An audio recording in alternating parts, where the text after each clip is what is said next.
Hi hello friends, welcome back to our YouTube channel Shri Mahalakshmi temple Kadiyapulanka. ఈరోజు ఈ video చేయడానికి గల కారణం ఏంటంటే శ్రీ మహాలక్ష్మి అమ్మవారిది 14వ మహా అన్నదాన కార్యక్రమం జరుగుతుంది. ఈ మహా అన్నదాన కార్యక్రమం ఎందుకు జరుగుతుందంటే ఈ ఉగాది సందర్భంగా ఈ కార్యక్రమం చేస్తున్నారు. మన గుడోత్కులు మనకు గుడి గురించి కొంచెం తెలియజేస్తారు. శ్రీమాత్రే నమః. జయ శ్రీరామ్.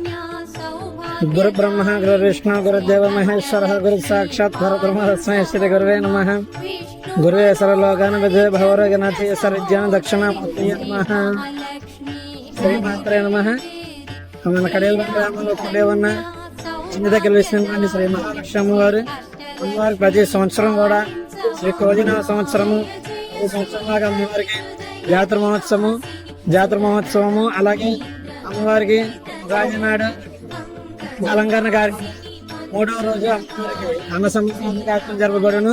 ప్రతి శుక్రవారం కూడా ఉదయ క్రమ తప్పకుండా 5 గంటల నుండి అమ్మవారికి ముందుగా విజయేశ్వర పూజ పంచామృత అభిషేకం కార్యక్రమం జరపబడును. కావున సాయంకాలం కూడా అమ్మవారికి పూజ అపర్ణ సమేత భజన కార్యక్రమం అలాగే నవమంగళ జరపబడును. శ్రీమాత్రే నమః. జయ శ్రీరామ్. 67వ వార్షికోత్సవ సందర్భంగా ఉగాది తీర్థ మహోత్సవాలు పూర్తి చేసుకుని ఈరోజు 14వ తారీఖు అమ్మవారి ఆలయం వద్ద ఈ సంవత్సరంతో 14వ అన్నప్రసాద కార్యక్రమం మహోత్సవ కార్యక్రమం జరపడం జరుగుతుందండి. ఈ యొక్క అన్నప్రసాదన కార్యక్రమానికి చుట్టుపక్కల గ్రామాల నుంచి వేలాదిగా 10,000 మంది భక్తులకు పైగా ఈరోజు అమ్మవారి ఆలయం వద్ద జరిగినటువంటి యొక్క అన్నప్రసాదన కార్యక్రమానికి విచ్చేసి ఉన్నారు. దూర ప్రాంతాల నుంచి కూడా అమ్మవారి ఆలయం వద్దకు విచ్చేసి అమ్మవారిని దర్శించుకుని అమ్మవారి తీర్థప్రసాదాలు స్వీకరించి ఉన్నారండి.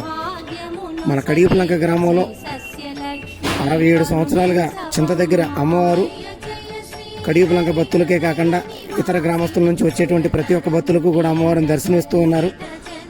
అమ్మవారి కన్నులు తెరిచిన సందర్భం నుంచి కూడా అమ్మవారికి విశేషమైనటువంటి పూజా కార్యక్రమాలు కూడా నిర్వహించడం జరుగుతుంది. ఈరోజు ఉగాది సందర్భాన్ని ముగించుకుని అమ్మవారి ఆలయం వద్ద భారీ ఎత్తున మహాన్నదాన కార్యక్రమం కొనసాగిందండి. ఈ యొక్క కార్యక్రమానికి చాలామంది కూడా ఎంతో దూర ప్రాంతాల నుంచి వచ్చి ఉన్నారు. అదే సందర్భంగా శ్రీ మహాలక్ష్మి అమ్మవారి అనుగ్రహాలతో ఈ యొక్క గ్రామం దేదీవ్యమానంగా ఎంతో వృద్ధిలోకి వచ్చిందనేది అతిశయోక్తి కాదు. ప్రతి ఒక్కరు కూడా ఈ యొక్క అమ్మవారి వీడియో చూస్తున్న ప్రతి ఒక్కరు ఈ యొక్క మహాలక్ష్మి టెంపుల్ సబ్స్క్రైబర్స్ కానీ ప్రతి ఒక్కరు కూడా అమ్మవారి ఆలయం వద్దకు వచ్చి అమ్మవారిని దర్శించుకుని అమ్మవారి యొక్క అనుగ్రహం పొందుతారని మరీ కోరి ప్రార్థిస్తున్నాం. శ్రీమాత్రే నమః.